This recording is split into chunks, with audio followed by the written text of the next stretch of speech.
दुख व्यथा सुनकर आए मधुपुरी से गोपियों के दुख व्यथा सुनकर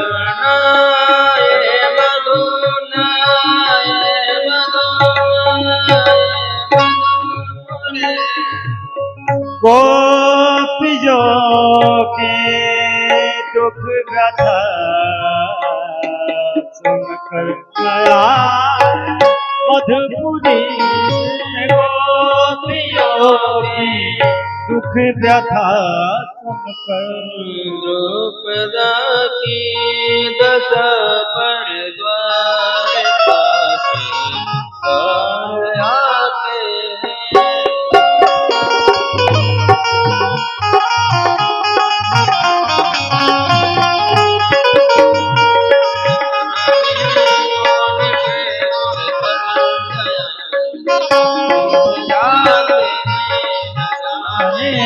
कौन से गुण पे जाते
दुख व्यथा सुनकर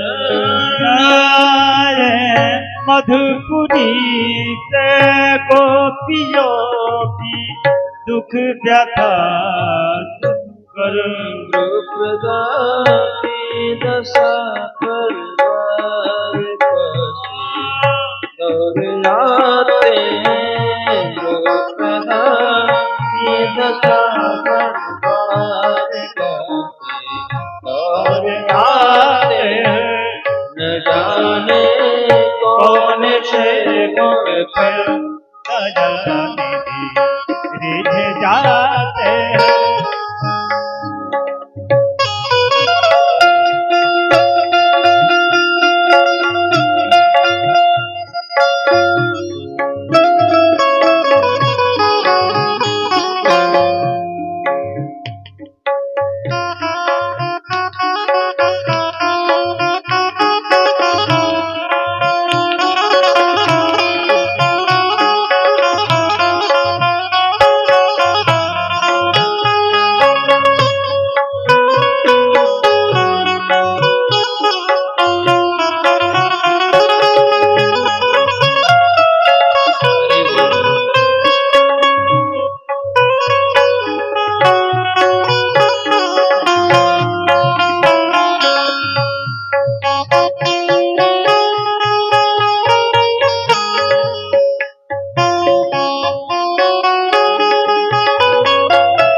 श्री पिता की देखना न रोवे वंग मन में श्री पिता के जना वरण मारे पन कमल से श्री पिता की वेदना पर उठा करेंगे देखो निज को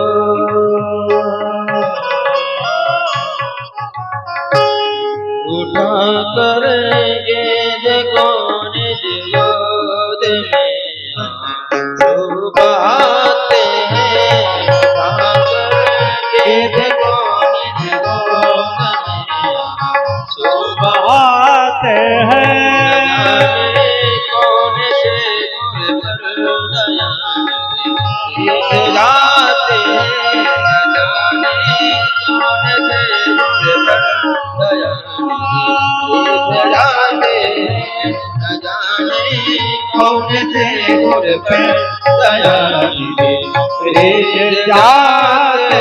हैं। बोलिए श्रीमद्भागवत महापुराण की जय। पूज्य गुरुदेव श्री स्वामी जी महाराज की जय।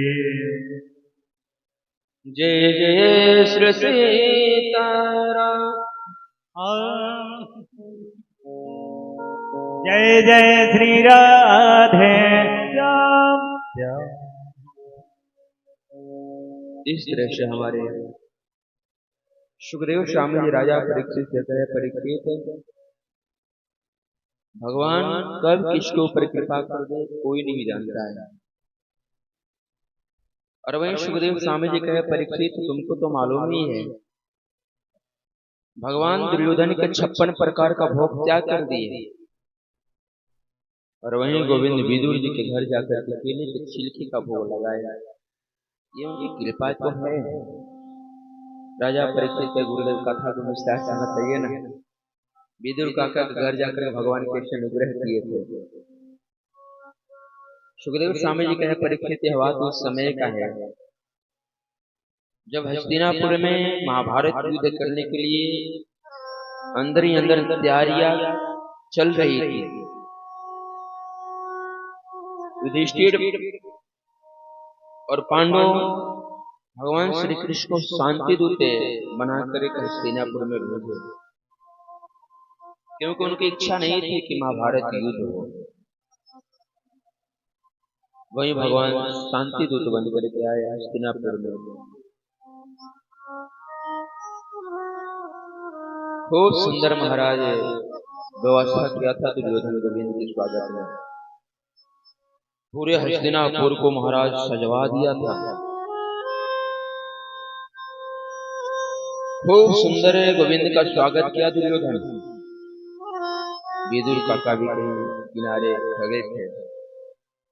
जब गोविंद का दर्शन किए तो मन ही मन उनका मन हुआ, गोविंद हमारे घर नहीं पधारे। सभा लगी।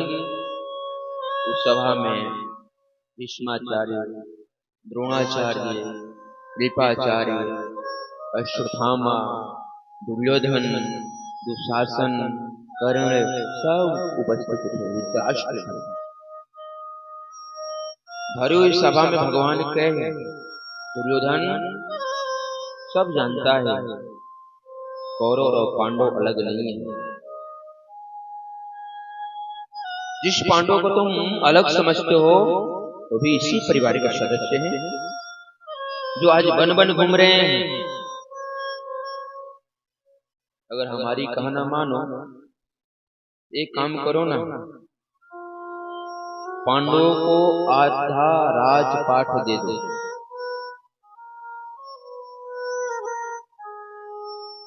अगर तुम्हारी मन में ऐसा नहीं हो रहा है आधा राजपाट देने की, एक काम करो, उन पांडवों के लिए कम से कम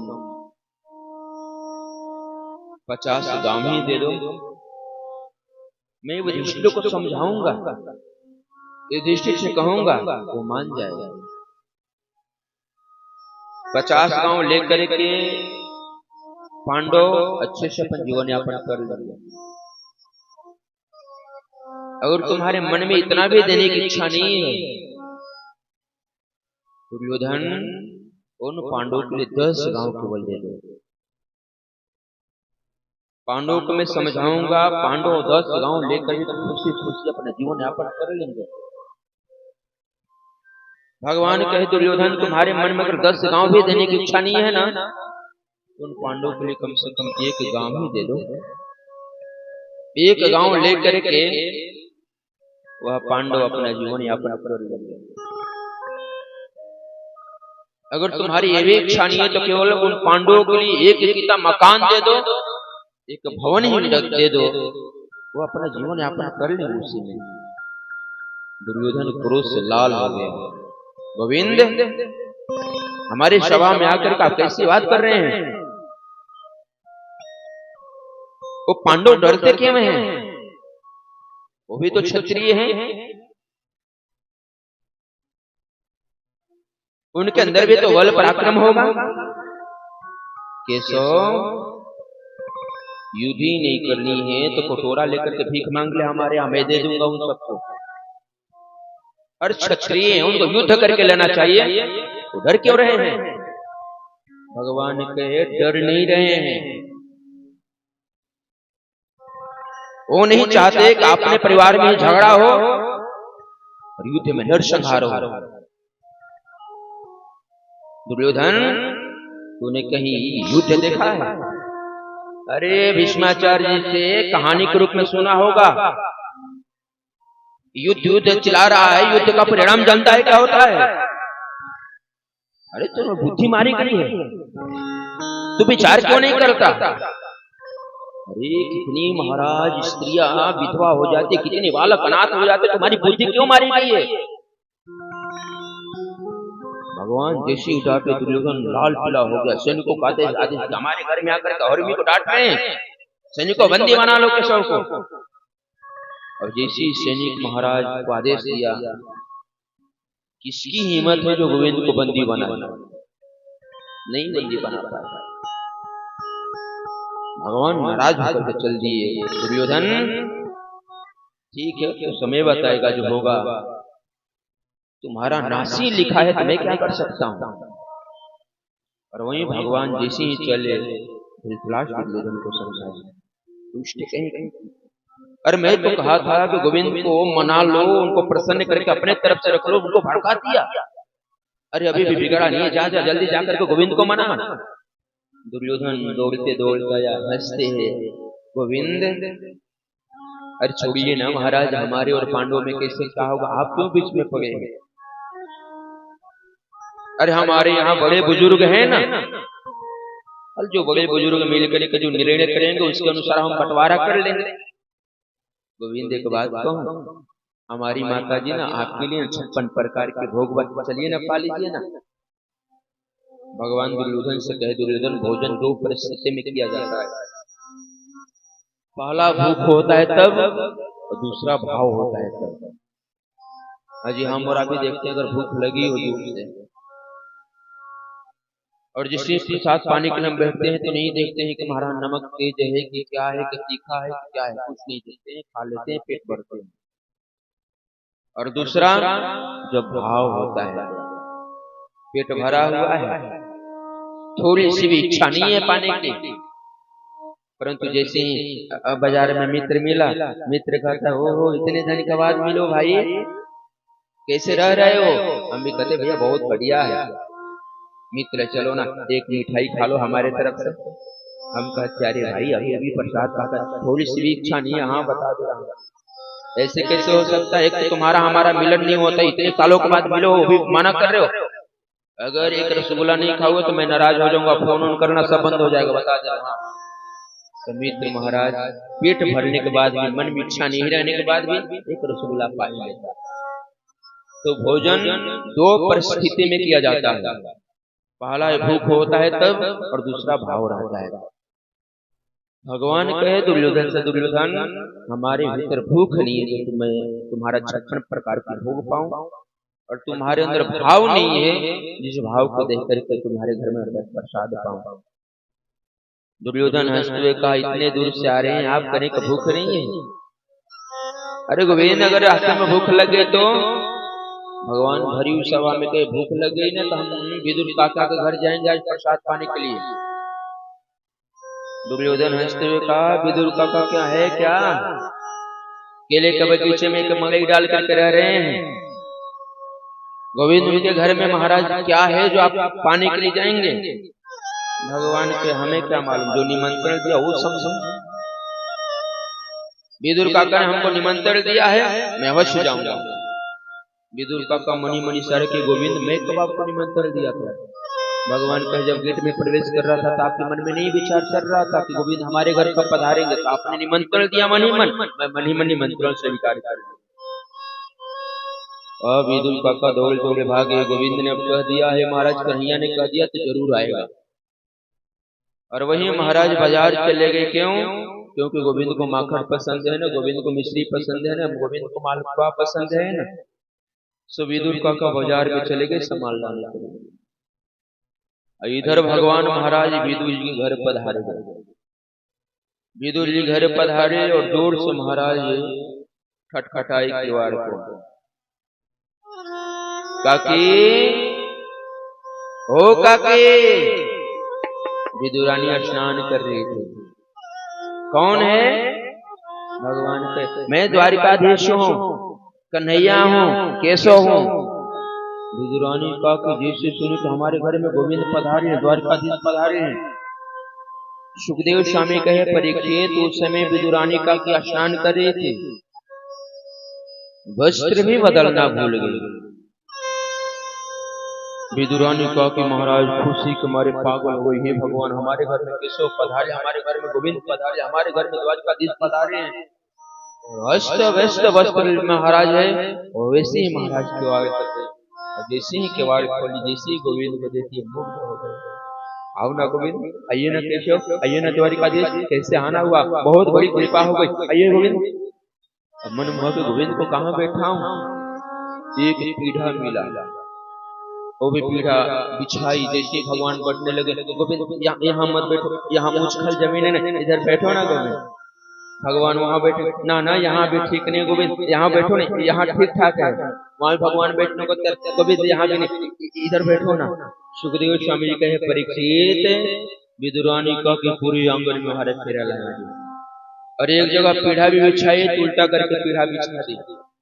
भगवान उसी पे बैठ गए और भगवान इशारा किए, काकी बहुत दूर से आया हूं, बहुत जोर से भूख ले, कुछ खाने को दे दो ना। विदुरानी का कि जैसे सुनी कि हमारे गोविंद को भूख लगी, हमारे द्वारिकाधीश को भूख लो हो, तुरंत महाराज केले के बगीचा में गई और केला तोड़ करके लेकर गए। अब केला को महाराज छीली, और छीलने के बाद छिलका गोविंद के हाथ में, फल साइड में।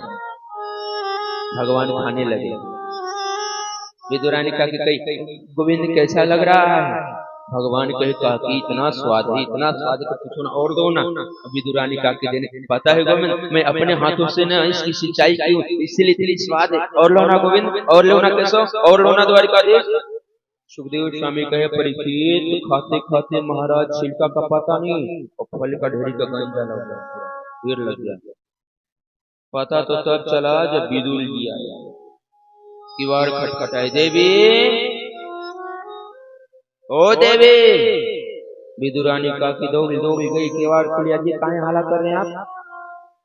अरे तुमको नहीं मालूम देवी, आज भरी हुई सभा में हमारे द्वारिकाधीश हमारे गोविंद ने कहा कि मैं विदुर जी का प्रसाद पाने के लिए जाऊंगा, और इसीलिए देखो ना मैं बाजार से ना मक्खन लाया हूँ, मिश्री लाया हूँ, ये राबड़ी लाया हूँ, जल्दी लेकर तैयारी करो, हमारा गोविंद आने वाला है, हमारे कन्हैया आने वाले हैं, हमारे श्रीमान जी आने वाले हैं। विदुरानी का भी कई श्रीमान जी आने वाले हैं, श्रीमान जी पधार गए हैं। अच्छा जल्दी जल्दी विदुर काका आए अंदर। महाराज को क्या देखे कि छिलका का पता नहीं, फल का ढेरी लगा हुआ है। विदुर काका कहे, अरे पगली ये तूने क्या कर दिया, ये फल का ढेरी लगा हुआ है, केला का छिलका का पता नहीं है, अरे कहीं तूने गोविंद को छिलका तो नहीं खिला दिया? तो अब विदुरानी का ध्यान गयो, तो अभी तक मैं गोविंद को छिलका खिला रही थी। भगवान के तो मैं अभी तक छिलका खा रहा था। सुखदेव स्वामी जी कहे, परीक्षित यही प्रेम है, खिलाने वाले को भी पता नहीं और खाने वाले को भी पता नहीं। मानसकार कहते हैं किमीते प्रेते परमारथ स्वार्थ नीते प्रेते नीते प्रेते परमारथ स्वार्थ नीते परमारथ स्वार्थ कौन राम श्याम जान जगत कौन राम श्याम जान जगत मीते प्रीति भारत सारथ मीते प्रीति भारत सारथ। मानुषकार कहते हैं नीति प्रीति परमार्थ स्वार्थ, यही तो प्रेम है। वेदुर जी रोने लगे, पगली इतने सालों के बाद गोविंद हमारे घर पधारे तो उनको तूने केला का छिलका खिला दिया। विदुरानी खाकी भी रोने लगी, मैं तो बावली हो गई थी, मैं तो पागल हो गई थी, गोविंद मेरे को क्षमा कर देना, द्वारकाधीश मेरे को क्षमा कर देना, गलती हो गई। भगवान मुस्कुरा रहे हैं। विदुर काका कहे गोविंद देखो ना तुम्हारे लिए मैं माखन लाया हूँ, मिश्री लाया हूँ बाजार से। भगवान पाने लगे। विदुर जी कहे कि बात पूछो गोविंद, कितनी अच्छी है, स्वाद बढ़िया है ना। भगवान कहे बुरा नहीं ना मानेंगे काका जी। ना ना कैसे बुरा क्यों मानूंगा। भगवान कहे कि जो स्वाद केले के छिलका में था ना काका, वो स्वाद इस माखन मिश्री में नहीं। और वही हमारे सुखदेव स्वामी जी कहते हैं परीक्षित को, भगवान हमारे विदुर काका के ऊपर भी कृपा की है, तो कब किसके ऊपर कृपा कर दे कोई नहीं जानता है। सुखदेव स्वामी जी कहे यही नहीं, भगवान विदुर काका जो उपदेश दिए, जो संदेश दिए, वो तो बड़े बड़े योगियों के लिए ना दुर्लभ है परीक्षित। वो कौन सा उपदेश है? सुखदेव स्वामी जी कहते हैं परीक्षित, यह बात उस समय का है जब महाभारत युद्ध करने का तैयारी चल रहा था। धृतराष्ट्र बिल्कुल अंधा हो चुका था। यदा तु राजा स्वसुतान् भूषण धर्मे रविनष्टदृष्टि भ्रातुर्विशेष सुतां प्रवेश लक्षा भवने ददा। ये उस समय का बात है जब लक्षागृह में पांडवों को जला करके भस्म करने के षड्यंत्र चल रही थी। और वहीं से उसी समय विदुर काका गए थे धृतराष्ट्र के पास। उस समय धृतराष्ट्र बिल्कुल अंधा हो चुका था।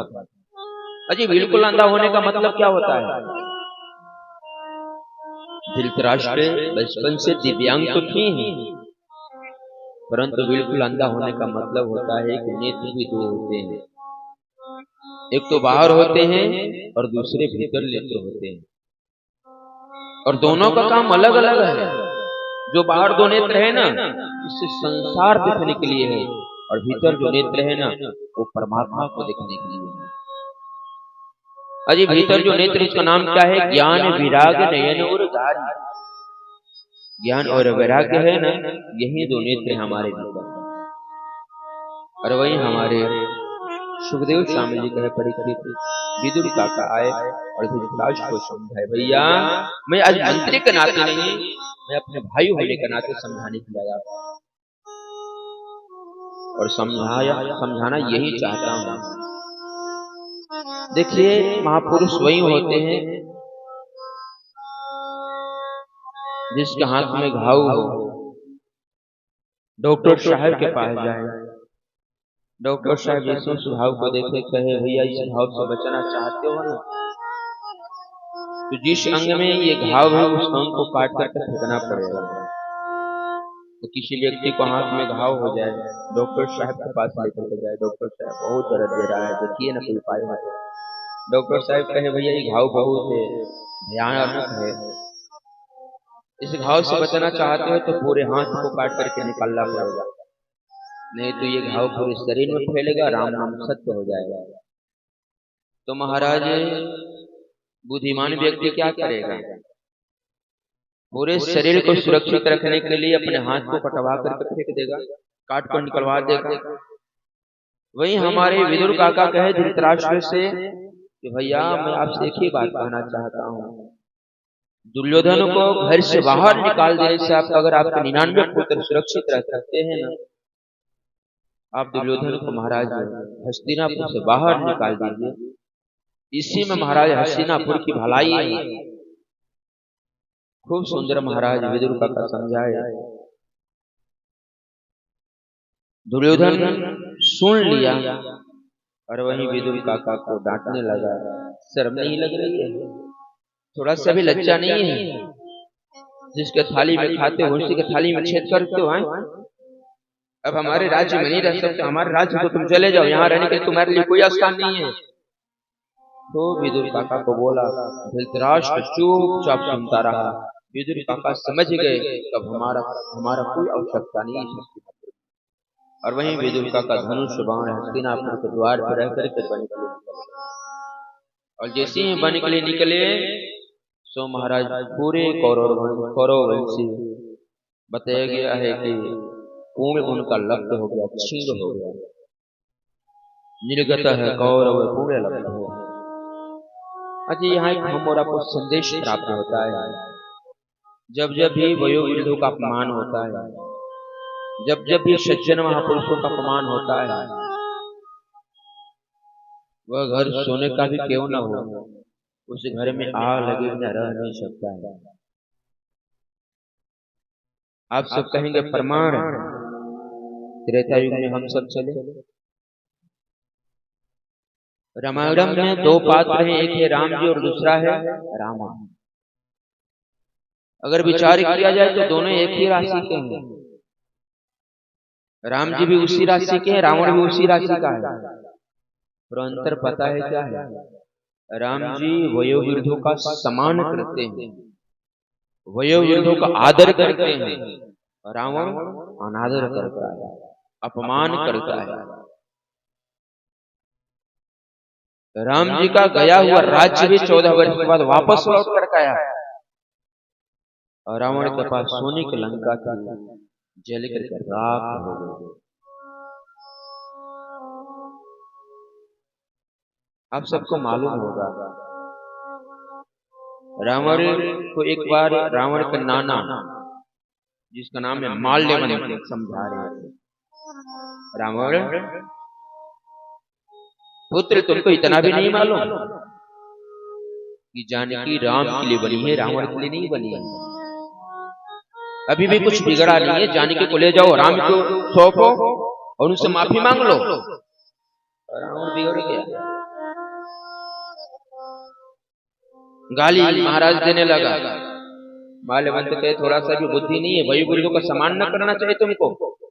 रावण का ये सम्मान ही कर रहे हैं, बूढ़ भयो न तो मारता हूं, तो ये बूढ़े हो गए तो पीटता भी तुमको।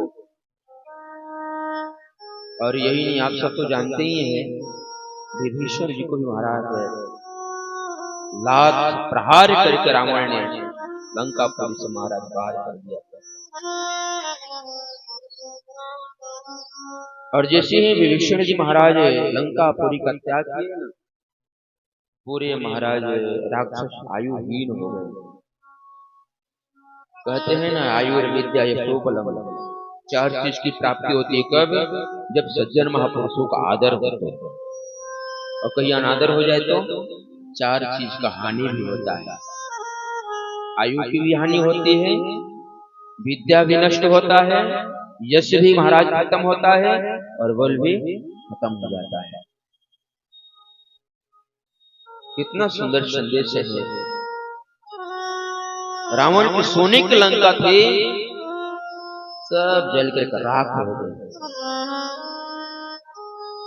अगर हम और आप अपने बड़े बुजुर्गों का अपमान करते हैं, सज्जन महापुरुषों का अपमान करते हैं, माता पिता का अपमान करते हैं, तो क्या हमारा घर सुरक्षित रहेगा? हमारे घर में धन, विद्या, आयु, बल की बढ़ोतरी होगी ना? जिस घर में वयोवृद्धों का अपमान होता है, वो घर सोने का भी क्यों ना हो, उस घर में आग लगे बिना रह नहीं सकता है। कन्फर्म है। मानसकार कहते हैं,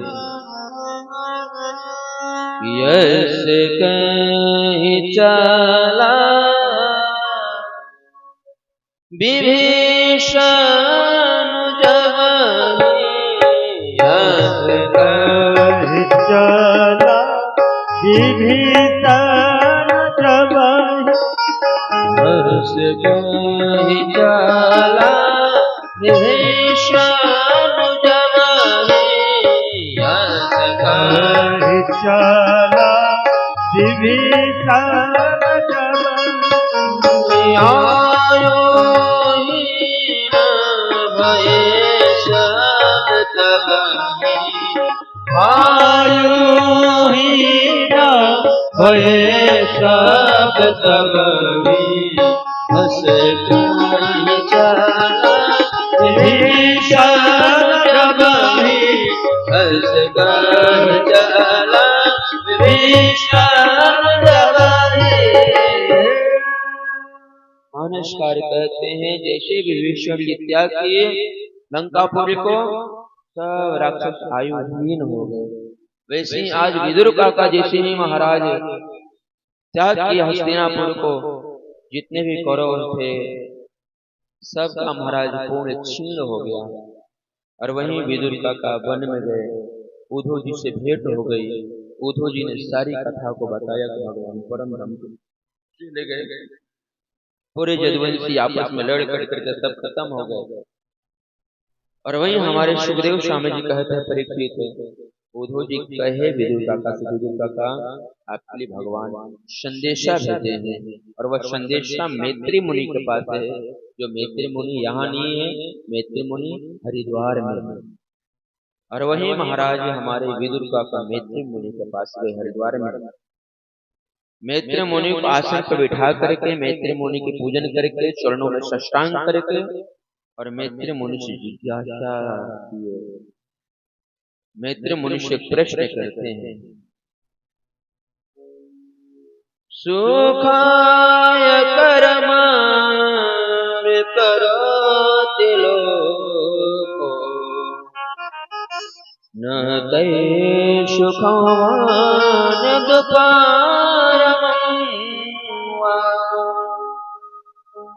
विन्दते भूयस्तेव दुःखम्, यदात्रयोक्तं भगवान् वदेत्। तो सुंदर प्रश्न मैत्री मुनि से विदुर काका किए।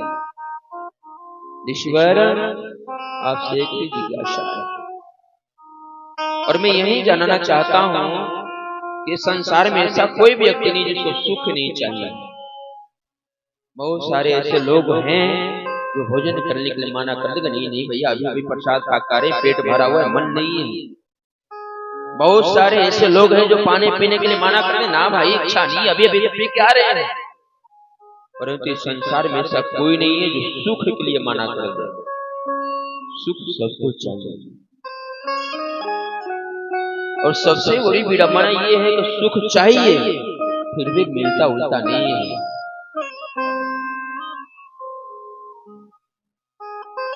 अजी हम और अभी विचार करें, इस संसार में जितना भाग दौड़ करते हैं ना, केवल सुख के लिए करते हैं। सुख मिल जाए, शांति मिल जाए। अजी जब हम पहले झोपड़ी में रहा करते थे तो उस समय में हम सुखी नहीं थे, तो मन में होता था कि शायद पक्का का घर हो जाए तो हम सुखी हो जाए। और भगवान से लेकर के काली जी से लेकर के शंकर जी से सबसे महाराज मनौती मांगते हैं कि पक्का का घर हो जाता तो हम सुखी हो जाते। भगवान की कृपा हो जाती है, पक्का का घर भी बन जाता है। परंतु सबसे बड़ी विडंबना है कि पक्का का घर बनने के बाद ना हम सुखी नहीं हो पाते। और फिर में मन में होता है को हो इसलिए सुखी नहीं है क्योंकि हमारे पास एक फटफटिया नहीं है। एक फटफटिया हो जाए तो बाजार में आने जाने से महाराज थोड़ा अच्छा हो जाता है, मोटरसाइकिल हो जाए तो। अब इसके लिए हमें लगता है कि मोटरसाइकिल नहीं है इसलिए हम दुखी हैं। अब भगवान की कृपा होती है, एक दिन महाराज मोटरसाइकिल भी हो गए।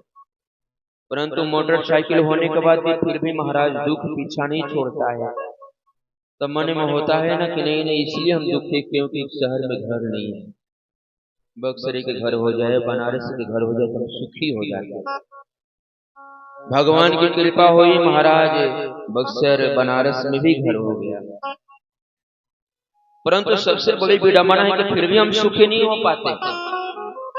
अब मन में होता है कि नहीं नहीं एक 4 व्हीलर हो जाता ना तो हम सुखी हो जाते। महात्मा जी के भी पास जाते हैं, महाराज जी बड़ी कष्ट है, किस बात का? गाड़ी नहीं है, गाड़ी हो जाता महाराज। सोच तो रहे कि निकाल ले परंतु निकल नहीं रहा है। हमारा को लगता है कि 4 चक्का हो जाता तो हम सुखी हो जाते। अब भगवान की कृपा हुई, 4 चक्का भी हो गया। परंतु सबसे बड़ी विडंबना है कि 4 चक्का होने के बाद भी हम सुखी नहीं है। अब होता है कि नहीं भारत की राजधानी दिल्ली है ना, दिल्ली में भी एक महाराज अच्छा खासा एक अपना घर हो जाता। अब भगवान की कृपा ऐसी हुई कि वहां भी घर बन गया। घर ही नहीं, वहां महाराज अपने नाम से फैक्ट्री चलने लगा, अपने नाम से महाराज कंपनी चलने लगी। 100-200 महाराज कर्मचारी महाराज फटने लगे। अब घर में किसी चीज की कमी नहीं है। एसी से लेकर के, कूलर से लेकर के, फ्रिज से लेकर के, महाराज नौकर चाकर से लेकर के, पैसा रुपया से लेकर के सब कुछ भरा है। परंतु सबसे बड़ी विडंबना पता है क्या है?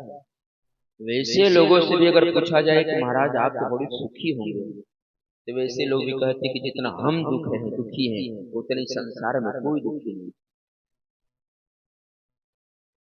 अजी हम और आपको तो यही लगता है ना कि धन हो जाए, संपत्ति हो जाए, गाड़ी हो जाए, घोड़ा हो जाए, नौकर चाकर हो जाए तो हम सुखी हो जाएंगे। परंतु ये सब होने के बाद भी सुखी हम नहीं हो पाते। वैसे लोगों से पूछा जाए क्यों आपके पास तो किसी चीज की कमी है ही नहीं, आप कैसे महाराज आप क्यों दुखी हैं? आपके पास तो किसी चीज की कमी नहीं है फिर आप दुखी? तो एक महाराज एक ही बात कहेगा, किस बात का सुख है? किस बात का महाराज सुख है? हमारे सामने हमारे नौकर चाकर महाराज मालपुआ से लेकर के, रबड़ी से लेकर के, मिठाई से लेकर के सब खाते हैं और मैं देख करके ललच जाता हूँ। क्यों? क्योंकि डॉक्टर साहब कहें अगर महाराज थोड़ी सी भी मिठाई खाएंगे ना तो शुगर हाई हो जाएगा, शुगर हाई होगा तो आपका राम नाम सत्य हो जाएगा। फिर मैं गारंटी नहीं लेता। तो डॉक्टर साहब माना कि एक भी रसगुल्ला आप नहीं खा सकते, सब कुछ भरा हुआ है महाराज, रसगुल्ला नहीं खा सकते। किस बात का सुख है? अपने घर में अपने नौकर चाकर महाराज पकौड़ी से लेकर कचौड़ी से लेकर के सब खाते हैं और डॉक्टर साहब माना कि आपका लीवर फूला है ना, सूजा हुआ है, थोड़ा सा भी महाराज पकौड़ी कचौड़ी खाएंगे लीवर तुरंत खत्म होगा, राम नाम सत्य हो जाएगा। फिर मैं गारंटी नहीं लेता हूँ। सब कुछ रहने के बाद भी हम सुखी नहीं है। और वहीं हमारे मैत्रेय मुनि विदुर जी प्रश्न किया कि सुख मिलेगा कैसे? जितना भी बेईमानी, शैतानी, भाग दौड़, झूठ साच जो भी हम करते हैं ना केवल सुख के लिए करते हैं कि हमें सुख मिल जाए, परंतु हम सुखी नहीं हो पाते हैं। सुख मिलेगा कैसे? मैत्रेय मुनि कहे विदुर जी से, विदुर जी जहाँ सुख है ही नहीं वहां सुख ढूंढेंगे कहां से मिलेगा? इस संसार में आप सुख ढूंढते हैं, यहाँ है ही नहीं। सुख कहाँ है? हमारे भीतर है। शांति कहाँ है? हमारे भीतर है। अजी शांति के देवता कौन है? वह परम परमात्मा, वो ईश्वर, वह परमात्मा, वो नारायण। कवियों ने भी कहा, आचार्यों ने भी कहा है कि शांताकारं भुजगशयनं पद्मनाभं सुरेशम् विश्वाधारं गगनसदृशं मेघवर्णं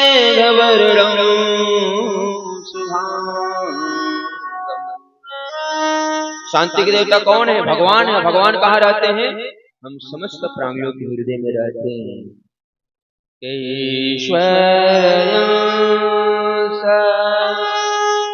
जीवय विनाशी ईश्वरं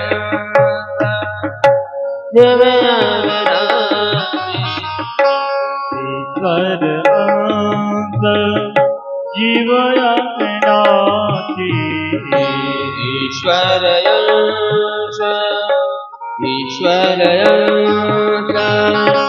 ईश्वरं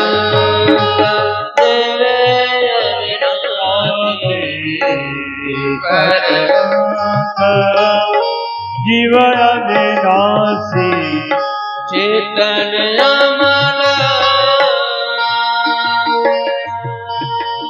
सहज सकराते चेतन अमल सहज सकराते चेतन अमल सहज सकराते चेतन अमल सहज सकराते चेतन अमल सहज सकराते चेतन अमल सहज सकराते ईश्वरं सदेवनाथे ईश्वरं सदेवनाथे ईश्वरं सदेवनाथे ईश्वरं सदेवनाथे। अनुष्कार कहते हैं ईश्वर अंश जीव अविनाशी। ये जो ईश्वर है ना, उन्हीं का अंश है जीवात्मा। और वही हमारे मैत्री मुनि कहे विदुर से विदुर जी, वह परम परमात्मा समस्त प्राणियों के हृदय में है। और जब तक जीवात्मा उस परमात्मा को नहीं ढूंढेगा, तब तक हमारा सुख नहीं मिल सकता है। ईश्वरः सर्वभूतानां, भगवान समस्त प्राणियों के हृदय में है। और जिसने भी गोविंद को देख लिया, जिसने भी गोविंद को प्राप्त कर लिया ना, उस संसार में हमारा सुखी, शांति, आनंद, महाराज आनंदित भी रहता है। आपसे विचार करें, इस संसार के वस्तु से हमारा को सुख नहीं मिलता है। हनुमान जी के पास क्या था? कुछ था? कुछ नहीं। परंतु हनुमान जी अपने हृदय में राम और जानकी जी को बसा करके रखते थे।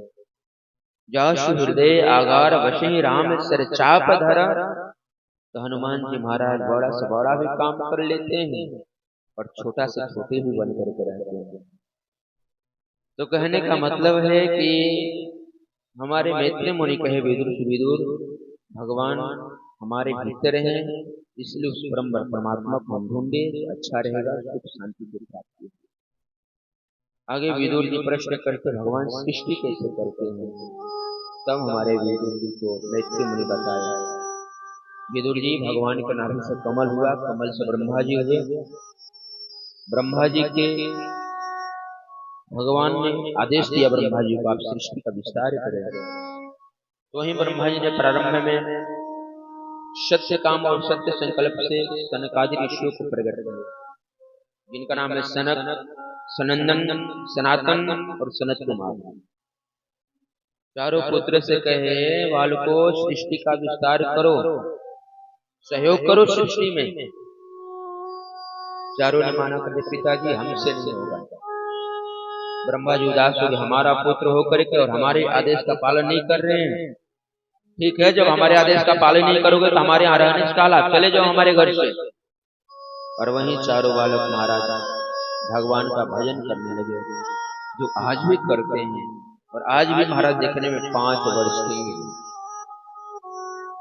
अब ब्रह्मा जी थोड़ा उदास थे ना, उसी उदासी अवस्था में उन्होंने पुनः महाराज सत्य काम और सत्य संकल्प से पुत्र की इच्छा की। उसी समय महाराज उनकी भ्रीकुटी का भेदन करके रुद्र शंकर जी महाराज प्रकट हुए। और प्रकट होते ही महाराज रो रहे थे। रोते हुए कहे, पिताजी हमारा नाम क्या होगा, हमारा काम क्या होगा। ब्रह्मा जी के एक तो आए तो हमारे काम पूछे और काम बताया तो किया नहीं, और तुम जन्म लेते ही काम पूछ रहे हो, नाम पूछ रहे हो, तो तुम्हारा नाम रुद्र होगा। पुत्र मैं सृष्टि का विस्तार कर रहा हूं, इसमें तुम भी सहयोग करो। जब महाराज रुद्र शंकर की सृष्टि विस्तार करने लगे तो भूत भवन भोलेनाथ, भूत प्रेत डाकनी पिशाचिनी, ये जितनी भी उठपटांग सब सृष्टि है, सब भोलेनाथ की सृष्टि है। ब्रह्मा जी कहे, बस बस बस भैया माना रखो, अब रुक जाओ, ऐसे सृष्टि कर रहे हो, तुम्हारे सृष्टि हमारे सृष्टि को ही महाराज खत्म कर देगा। रुद्र कहे, तुम्हें क्या करो। ब्रह्मा जी कहे, तपश्चर्या करो। वही तपश्चर्या किए और 11 रुद्र हुए और 11 रुद्रांगी हुए। पहले से एक रुद्र और एक रुद्रांगी, बाद में 11 रुद्र 11 रुद्रांगी, कितने हो गए? 12 रुद्र और 12 रुद्रांगी। आगे पुनः उन्होंने सृष्टि का विस्तार किया तो बताया गया, मरीचि यज्ञ अंगिरा पुलस्त पुलह कर्क भृगु वशिष्ठ दक्ष और देवर्षि नारद करके उन्होंने 10 सृष्टि को प्रकट किया। वाणी से कन्या से सत्य को प्रकट किया, छाया से करदम मुनि को उन्होंने प्रकट किया। ये सब मानसिक सृष्टि है, फिर भी महाराज इस रफ्तार से सृष्टि का विस्तार होना चाहिए ना, उस रफ्तार से नहीं हुआ। तब ब्रह्मा जी अपनी शक्ति को 2 भागों में अलग अलग किया। बामांग से बाएं अंग से एक कन्या को प्रकट की जिसका नाम है शत्रुपा, और दक्षिणांग से एक पुरुष को प्रकट की जिसका नाम है आदि शंभु मनु। ब्रह्मा जी कहे, पुत्र जाकर के सृष्टि का विस्तार करो। और वही मनु और शत्रुपा जब इस पृथ्वी पर आए तो पृथ्वी जलमग्न थी। ब्रह्मा जी के पास गए, पिताजी आप सृष्टि के लिए आदेश दिए, हम सृष्टि कहाँ करें। ब्रह्मा जी भगवान का ध्यान किए तो भगवान ठीक आई ब्रह्मा जी को, और उसी नासिका के छिद्र से छोटा सा बराह प्रकट हुआ। और वह छोटा सा बराह देखते देखते महाराज पर्वताकार हो गए। और वह बराह कोई और नहीं, भगवान ही महाराज आज बराह के रूप में अवतार लिए। बोलिए बराह भगवान के जय। और वही बराह भगवान सुखदेव स्वामी जी कहते हैं, परीक्षित उस पृथ्वी को अपने शुभ पे लेकर के यथास्थान स्थापित किए। उस समय एक राक्षस था जिसका नाम था हिरण्याक्ष। भगवान उस हिरण्याक्ष का वध किए। मैत्रेय मुनि से विदुर जी प्रश्न करते हुए तो सृष्टि का प्रारंभ हो रहा है, तो हिरण्याक्ष कहां से आ गए, इनके पिता कौन है। तब हमारे मैत्रेय मुनि कहे, विदुर जी ये जो कश्यप ऋषि है ना, उनकी अनेक पत्नियां हैं, दीति अदिति धनु काष्ठा सुरसा इला इत्यादि करके। दीति से दैत्य हुए हैं, अदिति से आदित्य हुए हैं। देवता और राक्षस इनकी माता अलग अलग हैं, परंतु पिता एक ही है, जिनका नाम है कश्यप ऋषि। कश्यप ऋषि के जो अदिति नाम की पत्नी थी, उनसे आदित्य यानी देवता हुए, और दीति नाम की जो पत्नी थी ना, उन्हीं से दैत्य हुए। एक दिन दीति सायंकाल के बेला में पुत्र कामना को लेकर के कश्यप ऋषि के पास आई। कश्यप ऋषि से याचना कही, प्रभु आप हमें आशीर्वाद दीजिए पुत्र प्राप्ति की। कश्यप ऋषि समझाए, देवी सायंकाल का बेला है और तुमको मालूम है कि घोर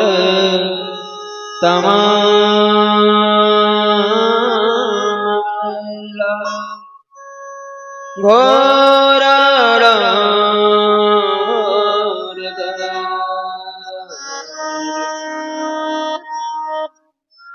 चरन्ते यशाम भूतानि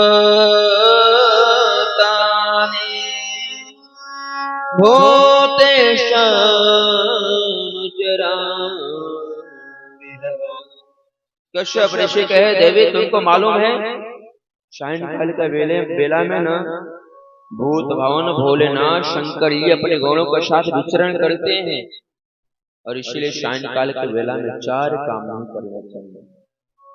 आज वो 4 काम कौन कौन सा है आचार्यों ने बताया है, शास्त्रों बताया गया है कि संध्या काले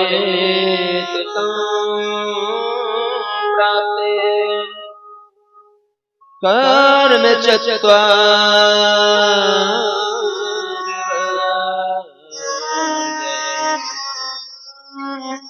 अहरम मैथुनम निद्रा स्वाध्याया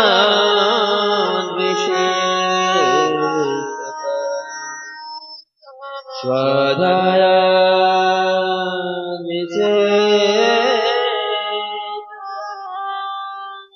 शास्त्रों में 4 काम मना किया गया है सायंकाल के समय नहीं करने को बताया गया है। वो 4 काम कौन कौन सा है जी? पहला है आहारम मैथुनम, पहला है भोजन करना। सायंकाल के समय में पहला काम भोजन नहीं करना चाहिए। दूसरा काम बताया गया है महाराज मैथुनम, गृहस्थ जो धर्म है ना उस महाराज गृहस्थ धर्म को स्वीकार नहीं करना चाहिए। दूसरा बताया गया है, तीसरा बताया गया है महाराज स्वाध्याय, पढ़ाई भी नहीं करनी चाहिए। और चौथा निद्रा, सायंकाल के समय में शयन भी नहीं करना चाहिए। आप सब कहेंगे महाराज अगर सायंकाल के समय में अगर 4 काम किया जाए तब बहुत बड़ी हानि होती है। 4 काम करने से हानि क्या है कि आहारम जायते व्याधि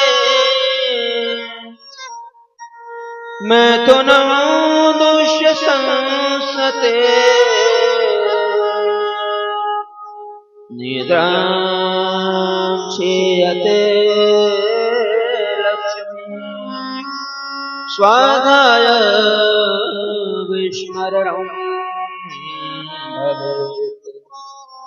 बताया गया है। और सायंकाल के समय में भोजन करते हैं तो पेट तो भर जाता है,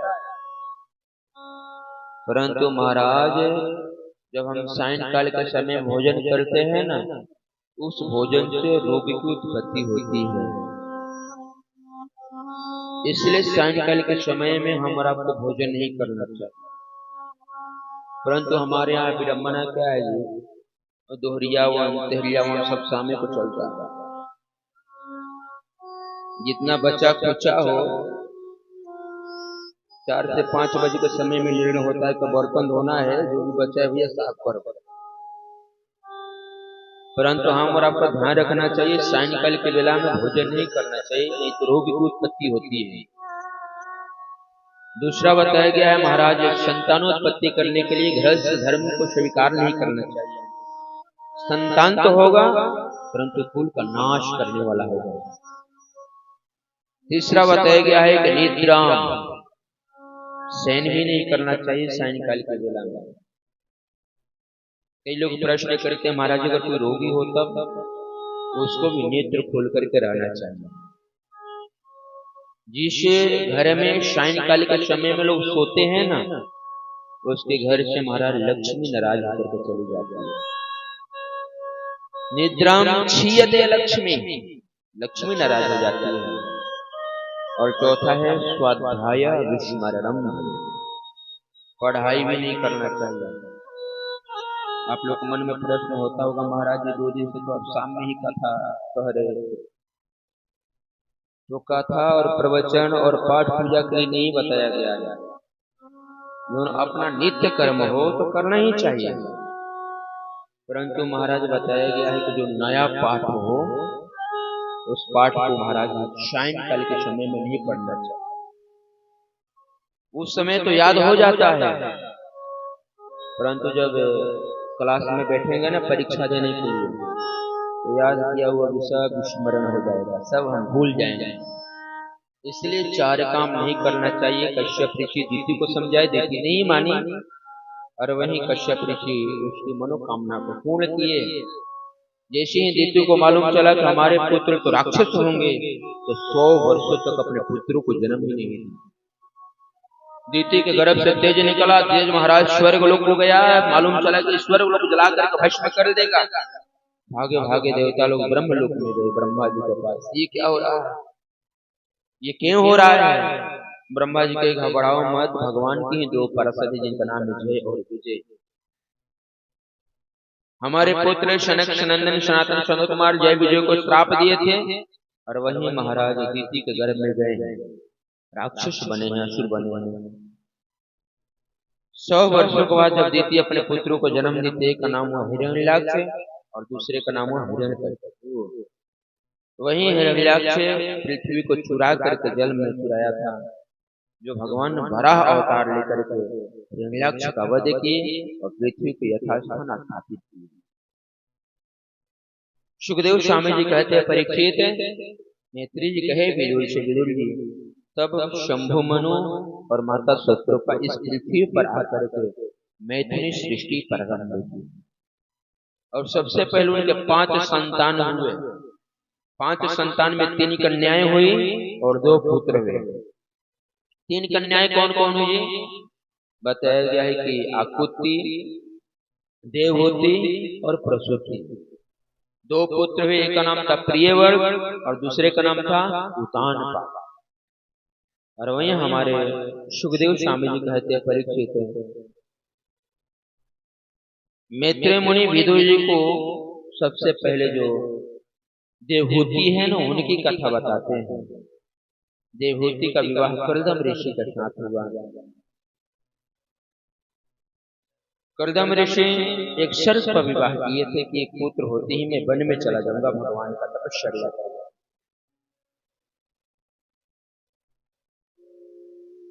देवहूति माता भी महाराज खूब सेवा की कर्दम ऋषि की। कर्दम ऋषि प्रसन्न होकर पढ़े, देवी वरदान मांगो, तुमको क्या चाहिए? देवहूति कही, महाराज हम गृहस्थ जीवन में हैं और गृहस्थ जीवन में चाहिए कि एक पुत्र हो जाए, हमारी यही इच्छा है। वहीं हमारे कर्दम ऋषि महाराज कामना के अनुसार चलने वाला एक विमान बनाए, कामत विमान, और उसी विमान में बैठ करके कालांतर तक महाराज घूमते रहे। और वहीं आगे कालांतर में चल करके कर्दम ऋषि को 9 कन्याएं थी। उन्हीं 9 कन्याओं में एक कन्या का नाम है सती अनुसुईया, जिनका विवाह अत्रि ऋषि के साथ हुआ, जिनकी कथा हम बाद में श्रवण करेंगे। 9 कन्या तो हो गई कर्दम ऋषि के, परंतु कोई पुत्र नहीं हुआ। कर्दम ऋषि मन में विचारी के, बाहरी कर्दम, तुम तो एक पुत्र के लिए विवाह किया था, यहाँ 9 कन्या हो गई, अब कितना तुम फंसोगे? अब तो चल करके वन में चलो, भगवान का भजन करो, भगवान का कीर्तन करो। और जैसे ही कर्दम ऋषि दंड कमंडल लेकर के चले, वैसे ही देवहूति माता चरण को पकड़ लिए, महाराज कहाँ जा रहे हैं? ये 9 कन्याएं हैं, इनकी विवाह शादी कौन करेगा? और वैसे भी तो महाराज आप पुत्र होने के लिए कहे थे, पुत्र होने के बाद आप वन में जाने के लिए कहे थे, अभी आप क्यों जा रहे हैं? तो कर्दम ऋषि रुक गए और वहीं आगे कालांतर में चल करके भगवान ही कर्दम ऋषि का पुत्र बनकर के आए, जिनका नाम है कपिल देव। बोलिए कपिल देव भगवान के जय। और वहीं ब्रह्मा जी आए अपने 9 पुत्रों को लेकर के, तो 9 पुत्रों का महाराज विवाह कर्दम ऋषि के 9 कन्याओं के साथ हुआ। और वहीं हमारे कर्दम ऋषि वन में गए। अब घर में माता जी और पुत्री 2 ही बच्चे, कपिल देव भगवान और महाराज देवहूति। खूब सुंदर मार्मिक प्रसंग है। अब इसी कथा को श्रवण करें तो हम लोग कथा विश्राम कर देंगे। बहुत सुंदर महाराज प्रसंग है, जिसको सांख्य योग कहते हैं, सांख्य शास्त्र कहते हैं। जो हमारे कपिल मुनि माता देवहूति को सिखाते हैं, बताते हैं। एक पुत्र अपने माता जी को संदेश दे रहे हैं, जिसका नाम है सांख्य योग। एक दिन देवहूति माता कर्दम कपिल देव भगवान के पास आई और कपिल देव भगवान के पास आकर के कपिल देव भगवान से बताया गया है कि प्रार्थना करती है कि तम त्वागता शरणं शरणं स्ववृत संसार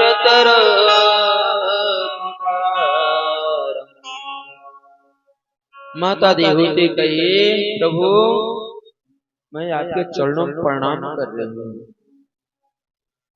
मैं जानती हूँ आप भले हमारे पुत्र बनकर आए परंतु आप पुत्र हैं ही नहीं, आप तो परमेश्वर है ना, आप तो परमात्मा है ना।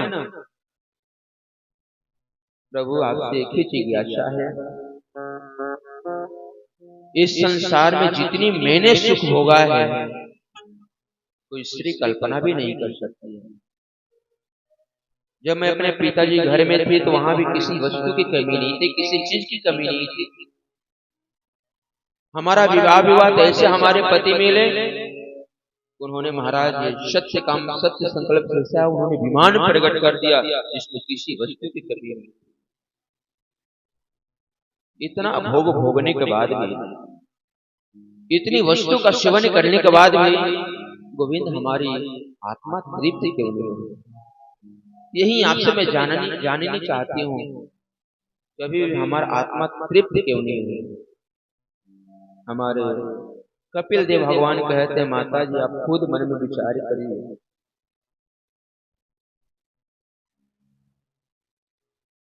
इस संसार में जो भी वस्तु है ना, इन वस्तु से आत्मा तृप्त नहीं होता है।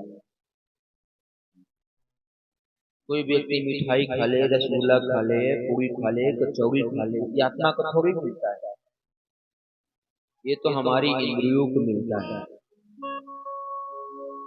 रसगुल्ला कैसा है जिह्वा को पता चलता है। तब इस संसार में जो भी भोग करते हैं, भोग विलास करते हैं, विषयों को भोग भोगते हैं, माता जी आत्मा को नहीं मिलता है, ये तो इंद्रियों को मिलता है। और इसी से कभी आत्मा तृप्त नहीं होगा। आत्मा तो तृप्त तब होता है जब परमात्मा मिलते हैं।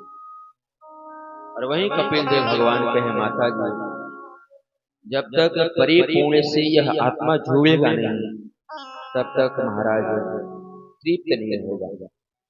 अजी परिपूर्ण कौन है? परमात्मा है। वहीं कपिल देव भगवान कहे माता जी एक काम करना पड़ेगा, सुख चाहिए, आत्मा को तृप्त करना है। ये जो आपका मन है ना, इस मन को मोड़ना पड़ेगा।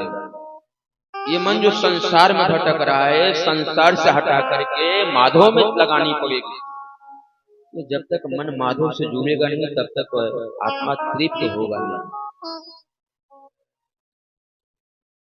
अजी बंधन क्या है? हम संसार में अपने मन को भटका रहे, ये बंधन है। जिस दिन ये मन भगवान में लग गया यही मुक्ति हो जाता है, यही मोक्ष हो जाता है। मोक्ष क्या है? माया का क्षय होना ही मोक्ष है। जिस दिन से हमारे जीवन से माया चली जाए, मोह निकल जाए, उसी दिन से हमारे जीवन में मोक्ष की प्राप्ति हो जाती है। कपिल देव भगवान कहे माता जी ताला को बंद करने के लिए एक ही चाबी होता है और ताला को खोलने के लिए वही चाबी होता है। अंतर इतना ही है कि ताला को बंद करना हो तो ऐसे घुमाओ, खोलना ऐसे घुमाओ, बस प्रक्रियाएं हैं। केवल घुमाना, इधर से घुमा देते हैं तो बंद हो जाता है, इधर से घुमा देते हैं तो खुल जाता है। वैसे ही मन भी है, मन भगवान में है तो मोक्ष है, अगर मन ये संसार में है तो बंधन है। कि मन एवं मनुष्य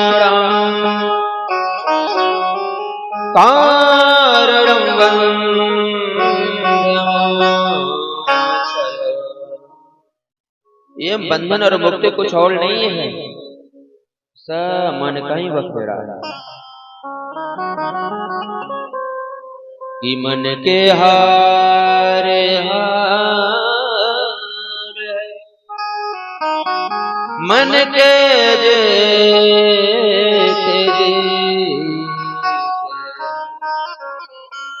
मन ही मिलावत राम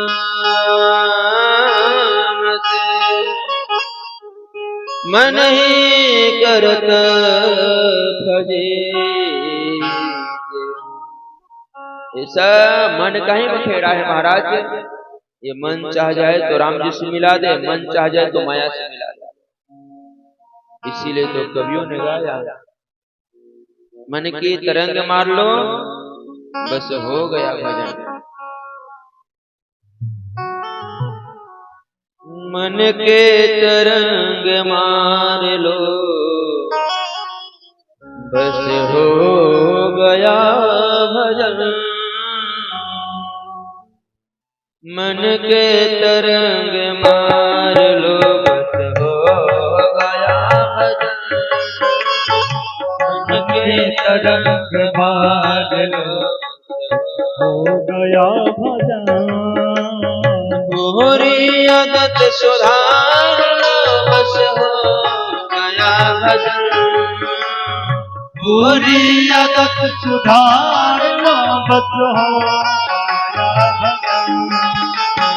मोरी आदत सुधार लो बस हो गया भजन। मोरी आदत सुधार बस हो गया भजन।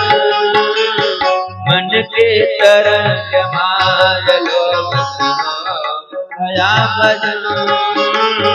मन की तरंग मार लो बस हो गया भजन।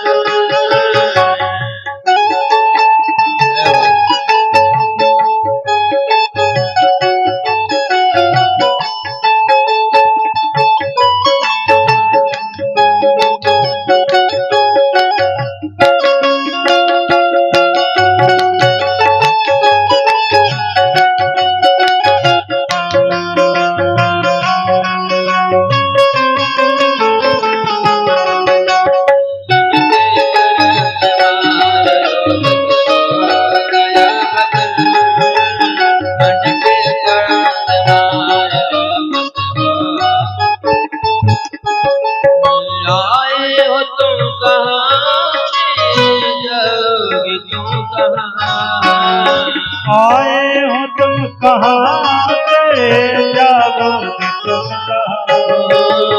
आए हो तुम कहाँ से जाओगे तुम कहाँ। आए हो तुम कहाँ से जाओगे तुम कहाँ।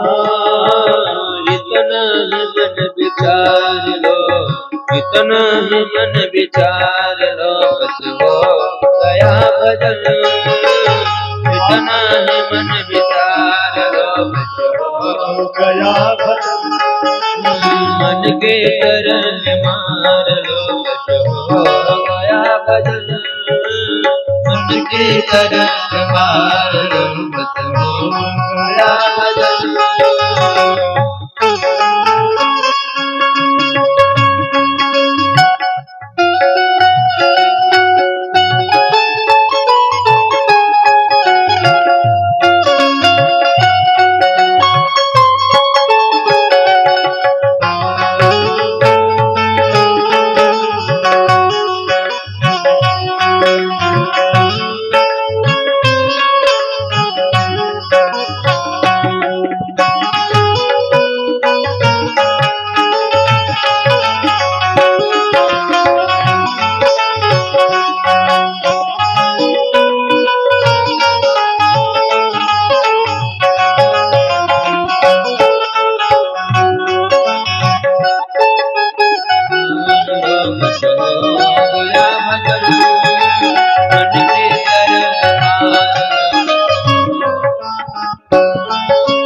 कोई तुम्हें बुरा कहे सुनकर करो क्षमा। कोई तुम्हें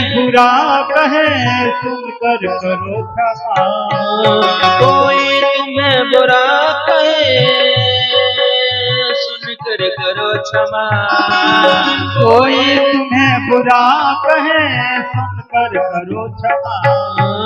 बावे कस्वर संभाल लो, बावे कस्वर संभाल लो, बस हो गया भजन। बावे संभाल लो, बस हो गया भजन। आदत बुरी सुधार लो, बस हो गया भजन। आदत बुरी सुधार लो, बस हो गया भजन।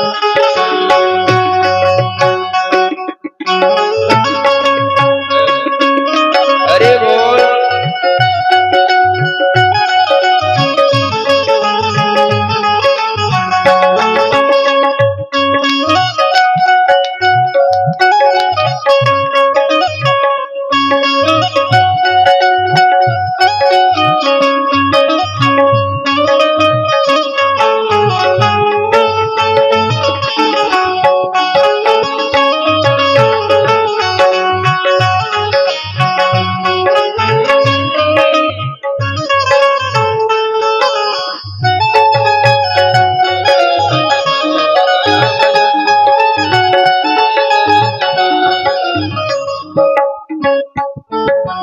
नजरों में तेरे दोष है दुनिया निहारते,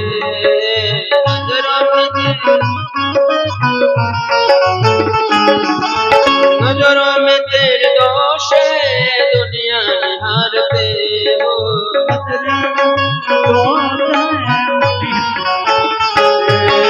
समता का अन्न ढाल लो, समता का अन्न ढाल लो, बस हो गया भजन।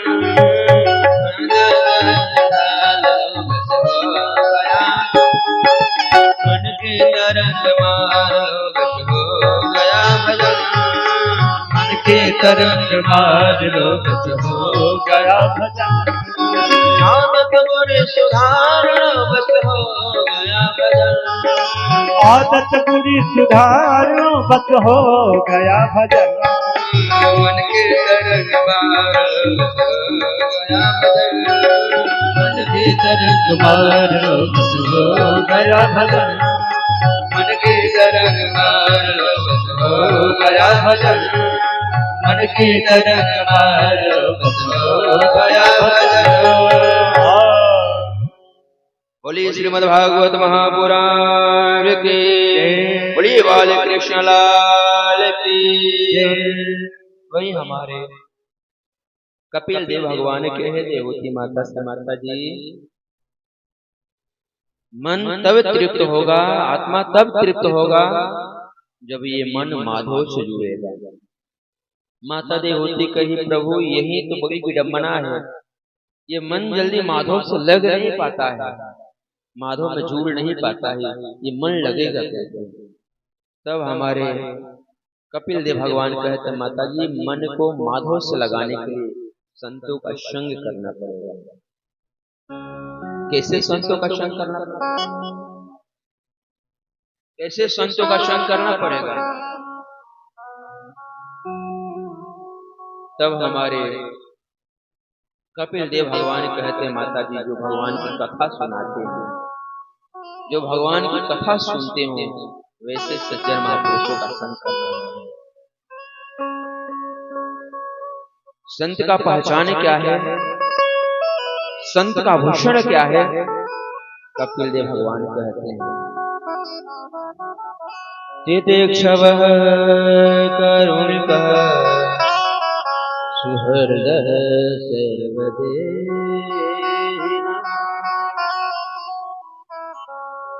अजात शत्रवः शान्तः साधवः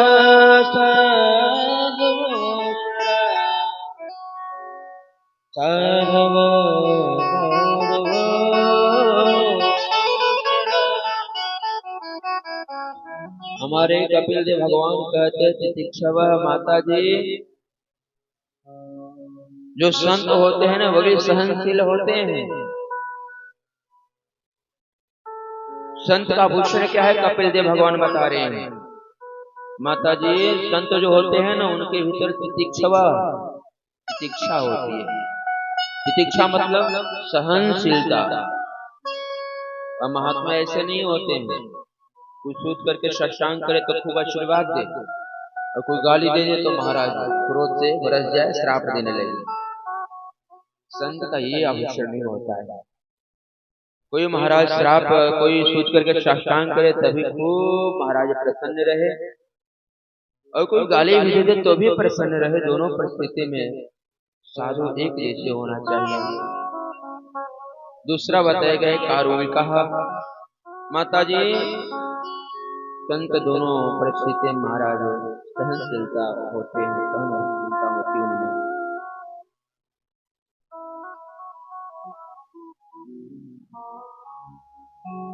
आगे देवहूति माता कहे, प्रभु आप करें कि संतों में तितिक्षा होनी चाहिए, संतों का भी दुखी नहीं होना चाहिए, संत को कभी क्रोध नहीं करना चाहिए। परंतु कभी कभी क्यों देखा जाता है कि संत ही क्रोध करते हैं। देवहूति माता से कपिल देव भगवान ने कहे, क्योंकि संतों के भीतर करुणा होती है। कोई गलती करता है तो संत जानते अगर डांटूंगा नहीं, समझाऊंगा नहीं तो समझेगा नहीं। तो बताया गया है संत में तितिक्षा तो होनी चाहिए, परंतु महाराज उनमें करुणा नहीं होती है ना, सबको अपना मानते हैं। इसलिए किसी जीव से गलती हो, चाहे कोई मार्ग से महाराज भ्रष्ट हो, तो संत उसको समझाते हैं, डांटते हैं, फटकारते हैं, उसको रास्ते पर लाते हैं। तो संत अपने लिए क्रोध नहीं करते हैं, संत क्रोध भी करते हैं तो दूसरों के लिए करते हैं। सुहृदः सर्वदेहिनां, जो संत महात्मा होते हैं समस्त प्राणियों का अपना मानते हैं। अजात शत्रु है शांत है, जो संत होते हैं उनके भीतर महाराज कोई शत्रु नहीं होता, इसलिए वो शांत होते हैं। ये साधुओं का भूषण है। और वही हमारे कपिल देव भगवान कहे, माता जी संतों का संग करना चाहिए। संतम प्रसंगम संविदो, जब हम संतों का संग करते हैं, हमारी ये काने भगवान की कथा सुनते हैं, धीरे धीरे मन गोविंद में लगता है, तो जीव का उद्धार होता है, मन माधव से जुड़ जाता है। इसलिए माता जी जीव को भगवान की कथा सुनना चाहिए। कपिल देव भगवान से देवहूति माता कहती और कोई उपाय नहीं है। आगे हमारे कपिल देव भगवान अष्टांग योग के बारे में बताते हैं। यम, नियम, आसन, प्राणायाम, प्रत्याहार, धारणा, ध्यान, समाधि, इसको योग कहते हैं। आज वाला योगा नहीं है। आज तो महाराज हम स्नान भी नहीं करते हैं, प्राणायाम करना प्रारंभ कर देते हैं। ये योग का मतलब ये नहीं होता है। योग पता है किसे कहते हैं? जो भगवान से मिला दे, जो भगवान के समीप पहुंचा दे, उसको योग कहते हैं। और योग करने की भी प्रक्रियाएं हैं। ऐसा नहीं कि डायरेक्ट आप प्राणायाम करने लगेंगे और आपको भगवान मिल जाएंगे ना। पहले बताया गया कि यम होना चाहिए, नियम होना चाहिए, उसके बाद आसन होना चाहिए, 2 घंटा 3 घंटा 4 घंटा बैठने का अभ्यास। उसके बाद बताया गया कि प्राणायाम होना चाहिए। उसके बाद प्रत्याहार, धारणा, ध्यान, समाधि, इस तरह से बताया गया है।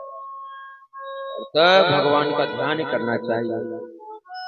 भगवान के ध्यान करते हुए यही मन में विचार करना चाहिए, भगवान का वो भी अंग है। सब कमल का जो पराग होता है ना, वैसे ही मोला है। कमल के पुष्प का जो पराग होता है, वैसे ही भगवान का महाराज समस्त अंग मुलायम है। भगवान का हाथ भी महाराज कमल के फूल जैसा, भगवान का श्री चरण भी कमल के फूल जैसे मुलायम है। इस तरह से भगवान का दर्शन करना चाहिए। कई लोग प्रश्न करते हैं, महाराज ऐसा क्यों होता है? भगवान की उपमा महाराज कमल के पुष्प के साथ क्यों दिया जाता है? इसलिए क्योंकि इस सृष्टि में जो भी चीज है ना, सब ब्रह्मा जी के द्वारा बनाया हुआ है, परंतु कमल नहीं बनाया गया। ये कमल भगवान का नाभि से प्रकट हुआ है। इसलिए भगवान की जब भी उपमा दिया जाता है तो कमल के पुष्प के साथ दिया जाता है। गोस्वामी तुलसीदास भी कहते हैं, श्री रामचंद्र कृपालु भजो भजो हरण भव भय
मानसकार भी कहते हैं नव कंज लोचन कंज मुख कर कंज पद कंजारुरम।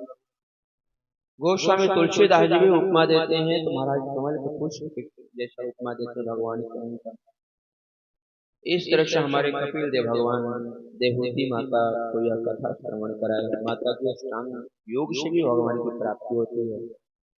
आगे देवहूति माता पुनः प्रश्न की, प्रभु अष्टांग योग तो बड़े बड़े योगियों के लिए है, जो पत्नी के साथ रहते हो, पुत्र के साथ रहते हो, घर परिवार में रहते हो,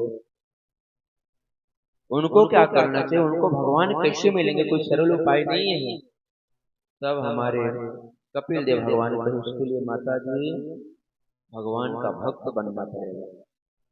जब तक हम भगवान के भक्त नहीं बनेंगे तब तक हमारा उद्धार नहीं होगा। तो भक्त कितने प्रकार के होते हैं? कपिल देव भगवान कहे माता जी भक्त 3 प्रकार के होते हैं। थर्ड क्लास के भक्त वो होते हैं जो मंदिर में जाए तो केवल भगवान की मूर्ति में दर्शन करे और बाहर माता पिता को प्रणाम न करे, संत महात्माओं को प्रणाम न करे, सज्जन महापुरुषों को प्रणाम न करे। वो थर्ड क्लास के भक्त होते हैं। मंदिर में गए तो खूब ओम जय जगदीश हरे, स्वामी जय जगदीश हरे। मंदिर से बाहर आए तो माता पिता को भी गाली देने में महाराज कोई कमी नहीं। सेकेंड क्लास के भक्त वो होते हैं जो बताया गया है कि मंदिर में भगवान का दर्शन तो करते हैं, परंतु अगर मंदिर से बाहर आए, माता पिता दिख जाए, संत महात्मा दिख जाए, उनको भी प्रणाम कर लेते हैं। ये दूसरे नंबर के भक्त हैं। तीसरे बताया गया है कि प्रथम क्लास का भक्त कौन है? जो भगवान के मंदिर में मूर्ति में भगवान का तो दर्शन करते हैं, परंतु मंदिर के बाहर विषया आराम समय जो भगवान को देखे प्रथम क्लास के भक्त है, फर्स्ट क्लास के। और उससे भी उत्तम क्लास के भक्त होते कौन? जो भगवान की भक्ति तो करता है, भगवान की पूजा तो करता है, भगवान के वंदन तो करता है, परंतु बदले में कुछ मांगता नहीं। उत्तम क्लास के भक्त होते हैं। वही हमारे कपिल देव भगवान कहते हैं कि अहम सर्वेषु भूतेषु भूतात्मा अवस्थितः सदा तमवज्ञाय मामतर्य कुरुते च विडम्बनम्। जो समस्त प्राणियों में भगवान का दर्शन करे वो महाराज उत्तम कलाश के भक्त हैं। परंतु कपिल देव भगवान कहे माता जी विडम्बना पता है क्या है, जीव हमारा भक्त भी नहीं बन पाता है, हमारी भक्ति को भी स्वीकार नहीं कर पाता है। माता देवहूति कहे तो आप याद क्यों नहीं दिलाते हैं जीवात्मा को। भगवान कहे कपिल देव भगवान माता जी से माता जी मैं बार बार याद दिलाता हूँ। इस संसार में जीव आता है और मेरे को भूल जाता है, पूरा जीवन पर्यंत पाप कुकर्म इत्यादि करते रहता है और मरने के बाद नरक में जाता है। फिर अपने भोग को भोग करके जैसे ही महाराज माता जी गर्भ में आता है ना, देवहूति माता पहले जैसे ही नरक की बात सुन उदास हो गई। प्रभु इतनी कष्ट होती है जीवात्मा को नरक में। भगवान के हाँ माता जी बहुत कष्ट होती है। यमराज के दूत नरक में लेकर के जाते हैं, जो जैसा पाप किया रहता है ना उसी के अनुसार खूब उसको दंड दिया जाता है। देवहूति माता बड़ी उदास है, भगवान इतना कष्ट। भगवान कहे पता है माता जी, नरक में जब जीव भोग भोग लेता है ना फिर बाद में माता जी घर में आता है, जब नरक से भोग भोगता है तो नरक से भोगने के बाद माता जी घर में आता है। देवहूति माता कहे चलो ठीक हुआ, दुख तो दूर हुआ जीवात्मा का। भगवान कहे माता जी जब जीवात्मा गर्भ में आता है न तो और कष्ट होता है। जितना जीवात्मा को कष्ट माता जी गर्भ में होता है उतना कहीं नहीं होता है। गर्भवासु समम दुखम न भूतो न भविष्यति। जीवात्मा को जितना कष्ट गर्भ में होता है उतना कष्ट कहीं नहीं होता है। छोटे छोटे महाराज कीड़े मकोड़े छोटे छोटे बालकों को महाराज जो शिशु होते हैं गर्भ में काटते रहते हैं, वो तड़पते रहता है, कुछ कर नहीं पाता है, मांस की थैली में लेपटा हुआ रहता है। माता जी बहुत कष्ट में जीवात्मा रहता है, इतना कष्ट में रहता है, इतना कष्ट में रहता है कि भगवान से प्रार्थना करता है प्रभु आप हमको बाहर कर दीजिए ना। भगवान कहते नहीं नहीं मैं बाहर नहीं भेजूंगा, क्योंकि बाहर जाने के बाद मेरे को भूल जाते हो। जीवात्मा कहा नहीं प्रभु मैं वचन देता हूँ, अब की बार बाहर जाऊंगा ना आपका इतना भजन करूंगा, इतना भजन करूंगा, इतना भजन करूंगा कि भजन का ढेर लगा दूंगा। भगवान कहे चल बार बार तुम यही कहते हो, जाने के बाद तुम भूल जाते हो, मैं बाहर नहीं निकलने वाला। जीवात्मा भगवान की स्तुति करता है। भगवान कहते भूल जाओगे तब, जीवात्मा कहता है प्रभु हम भूल जाएंगे तब घंटी बजाते हैं। भगवान कहे कि हम तो घंटी बजाते हो, तुम सुनने को तैयार कहाँ होते हो। जीवात्मा कहा आप घंटी बजाते हैं। भगवान कहे हाँ कब बजाते हैं। भगवान कहे कि जब धीरे धीरे बाल पकने लगता है, ये क्या है घंटी ही तो है। अलार्म बजाता हूँ भैया बाल पकने लगा, उम्र ढलने लगी, या भजन कर लो कीर्तन कर लो। भगवान कहे मैं तो घंटी तो बजाता हूँ, परंतु जीवात्मा तुम इतने चालाक हो सुनने को तैयार नहीं हो। हम तुम्हारे बाल को उजला करते हैं और तुम पटौजी का न होकर गा लेते हैं, हमको तो मालूम ही नहीं है। और हम लोग करते क्या है जो उसको लगा हुआ करके फिर से काला कर लेते हैं। और मानो भगवान से कहना चाहते प्रभु हम अभी बूढ़े थोड़े हुए हैं, जब बूढ़े होंगे तब भजन भाव करेंगे, अभी काहे के लिए आप चक्कर में डाल रहे हैं। तो भगवान कहे कि भैया मैं तो अलार्म घंटी बजाता ही हूँ, परंतु जीवात्मा तुम सुनने को तैयार कहाँ होते हो। जीवात्मा कहा कोई बात नहीं, एक घंटी बज जाए अगर उठे तो दूसरा घंटी बजाना चाहिए ना आपको। भगवान कहे कि दूसरा घंटी बजाता हूँ। भगवान कहे कैसे। जीवात्मा कहा कैसे। भगवान कहे कि जो 32 दांत है धीरे धीरे मैं गिरा देता हूँ, वेदांती बना देता हूँ कि भैया अब भी संभल जाओ, अब दांत भी गिरने लगा, अब मान लो कि हम बूढ़े हो गए हैं। भगवान कहते हैं भैया अलार्म तो मैं बजाता हूँ, घंटी बजाता हूँ, परंतु सुनने को कहाँ आता है। मैं पूरी दांत गिरा देता हूँ। और जीवात्मा हम लोग करते क्या है जी नकली दांत पत्थर वाला रेडीमेड लगा लेते हैं। आज बड़ी दिक्कत है ये भी लगाने में, कब कहाँ बोह जाए। एक हमारे श्रीकांत स्वामी जी हैं जो बैठते हैं कभी कभी, उनका भी नहीं है, वेदांती हो गए हैं। और निमिषारण में महाराज दांत लगा कर प्रसाद पा रहे थे और कूला करने में पता नहीं कान वाली में बह गया। ये भी लगाने में झंझट ही है। तो भगवान कहते हैं कि भैया हम तो घंटी बजाते हैं, तो तुम सुनने को तैयार कहाँ होते हो? भगवान कहते एक बार नहीं, मैं बार बार घंटी बजाता हूँ। और सच में भगवान तो बजाते ही हैं, भगवान तो कहते हैं भैया भजन कर लो, भजन कर लो, भजन कर लो, परंतु हम लोग सुनने को तैयार होते हैं नहीं होते हैं। कपिल देव भगवान कहे वही जीवात्मा जब मरता है ना, तो मरने के बाद यमराज से यम के दूत आते हैं, पृथ्वी से 99,000 नीचे दक्षिण दिशा की ओर महाराज यमपुरी वही लेकर के जाते हैं। वहाँ पुनः कष्ट पहुंचाया जाता है, दुख दिया जाता है, और वही जीवात्मा का आवागमन लगा हुआ है। पुनरपि जननम पुनरपि मरणम पुनरपि जननी जठरे शयनम, यही हमारे जीवन में लगा हुआ है। बार बार आ रहे हैं, बार बार जा रहे हैं, बार बार आ रहे हैं, बार बार जा रहे हैं। कपिल देव भगवान से माता देवहूति कही प्रभु ऐसा क्यों होता है, जीव आपका भजन क्यों नहीं कर पाता? भगवान के हमारी माया के कारण। मानसकार भी कहते हैं माधरो जोशिते के नाये, माधरो जोशिते के नाये, ओ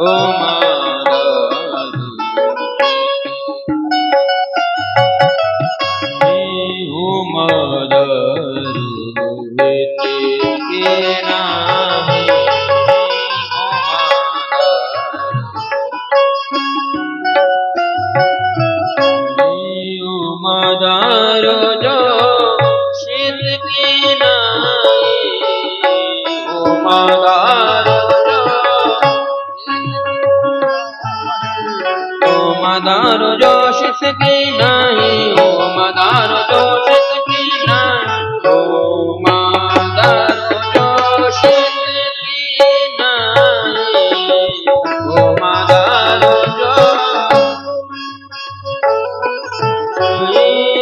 मदारो शिष की नहीं, ओ मदारो शबहि न चाहते राम गोसाई, शबहि न चाहते राम गोसाई, शबहि न चाहते राम गोसाई, शबहि न चाहते राम गोसाई, शबहि न चाहते राम गोसाई, शबहि न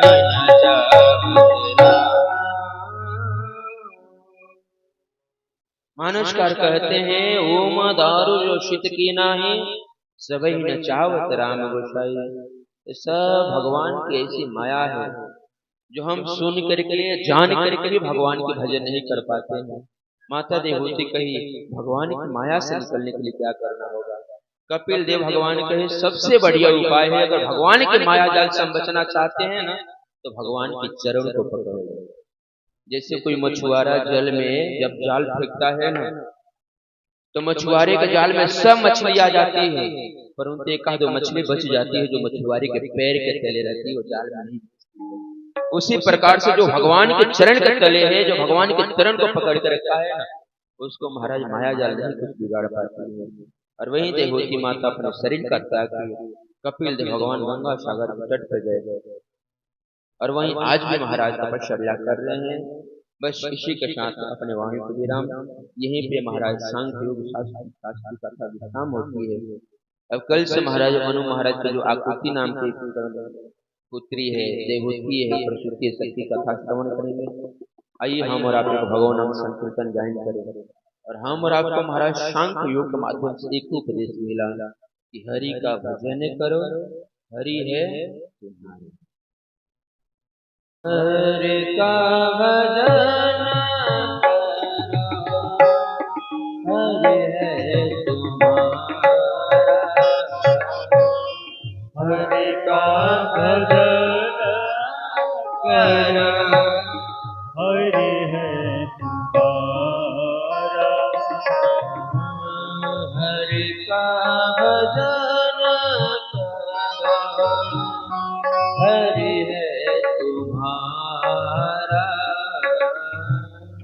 हरि का भजन करो, हरि है हरि के भजन बिना, हरि का भजन बिना, हरि के भजन बिना, हरि का भजन बिना नहीं गुजारा। हरि का भजन करो, हरि है तुम्हारा। हरि का भजन करो, हरि है तुम्हारा।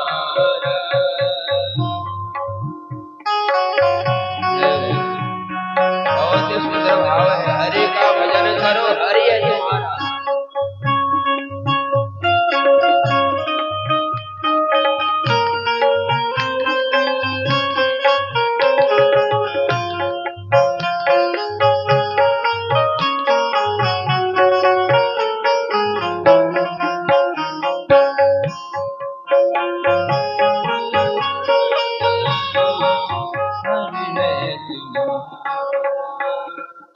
हरि नाम से तेरा काम बनेगा। हरि नाम से तेरा काम बनेगा। हरि नाम ही तेरे साथ चलेगा। हरि नाम सिर्फ तेरे साथ चलेगा। हरि नाम लेने वाला, हरि नाम लेने वाला, हरि नाम लेने वाला, हरि नाम लेने वाला, हरि का है प्यारा। हरि का भजन करो, हरि है तुम्हारा। हरि का भजन करो, हरि है तुम्हारा।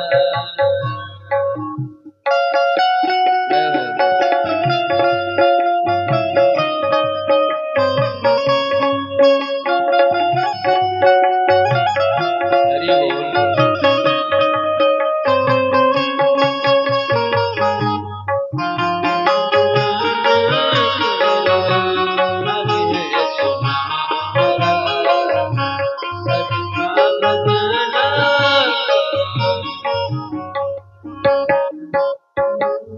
कोई कहे राधे श्याम, कोई कहे सीताराम, कोई कहे राधे श्याम, कोई कहे सीताराम, कोई वीरधर गोपाला, कोई राधा माधव, कोई गिरधर गोपाला, कोई कहे माधव, कोई हर दीन बंधु, कोई कहे दीन बंधु, कोई हरि करुणा सिंधु, कोई हरि करुणा सिंधु।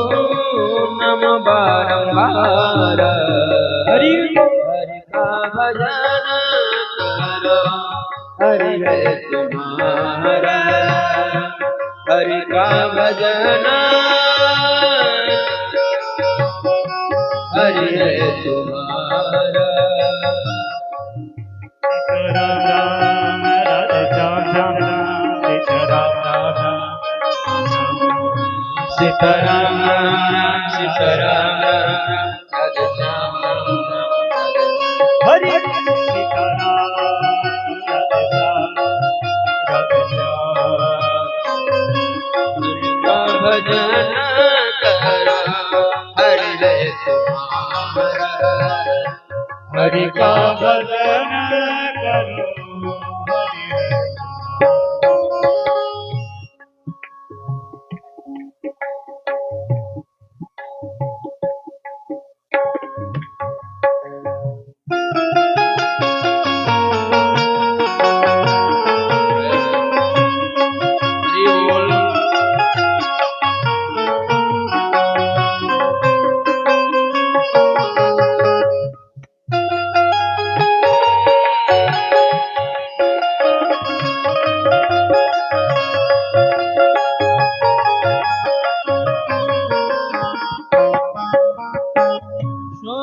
दुख भोगे जाओ, लिख सब मिटाते जाओ, सुख दुख भोगे जाओ, मिटाते जाओ, हरि गुण गाते जाओ, हरि को रिझाते, हरि गुण गाते जाओ, हरि को रिझाते जाओ, वही हर दीन बंधो, वही हर दीन बंधो, वही हर करुणा सिंधु, वही हर करुणा सिंधु, सबका है प्यारा, हरि का भजन करो, हरि है तुम्हारा, हरि का भजन करो, हरि है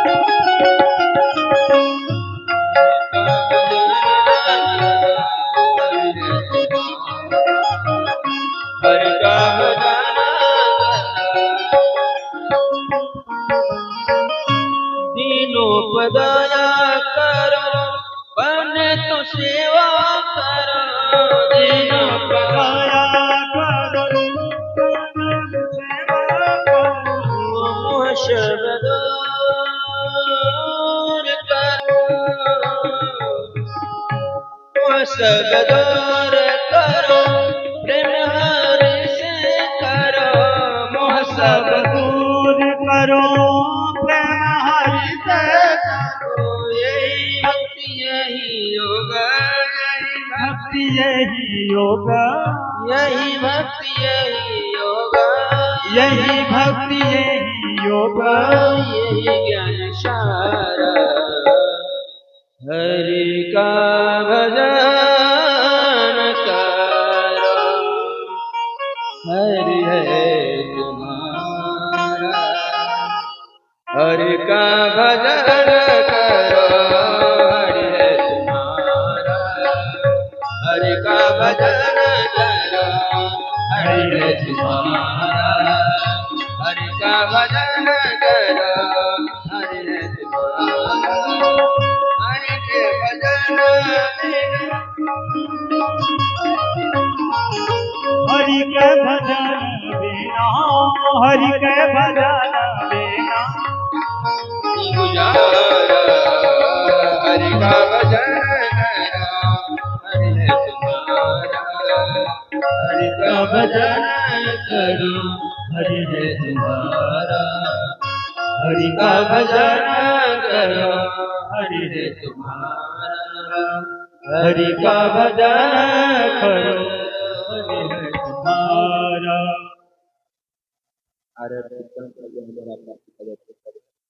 जो भी भगवान के मंगल में कथा श्रवण किए हैं, ये पूज्य गुरुदेव भगवान की वाणी है, तो उनके चरणों में समर्पित करते हुए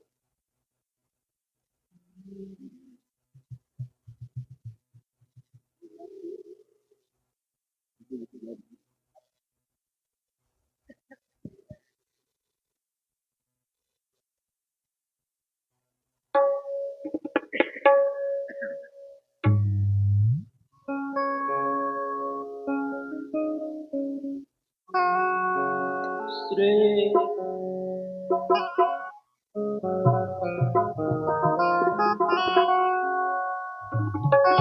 श्री राम जय राम, जय जय राम, श्री राम जय राम, जय जय राम, श्री राम जय राम, जय जय राम, श्री राम जय राम, जय जय राम, श्री राम जय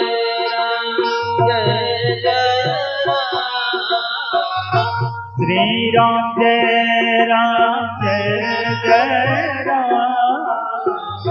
श्री राम जय राम जय राम। श्री राम जय जय राम। बोलो श्री राम जय राम। बोलो श्री राम जय जय राम।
रघुनंदन जय सिया राम। जानकी वल्लभ जय सिया राम। जानकी वल्लभ जय सिया राम। श्री राम जय राम जय राम। श्री राम जय जय। बोलो श्री राम जय राम। बोलो श्री राम जय राम जय जय। बोलो श्री राम जय राम जय राम। श्री राम जय राम जय राम। बोलो श्री राम जय राम जय राम। श्री राम जय राम जय राम। बोलो श्री राम जय राम जय राम। श्री राम जय राम जय राम। बोलो श्री राम जय राम। बोलो श्री राम जय राम। बोलो श्री राम जय राम। बोलो श्री राम जय राम। बोलो श्री राम जय राम। बोलो श्री राम जय राम।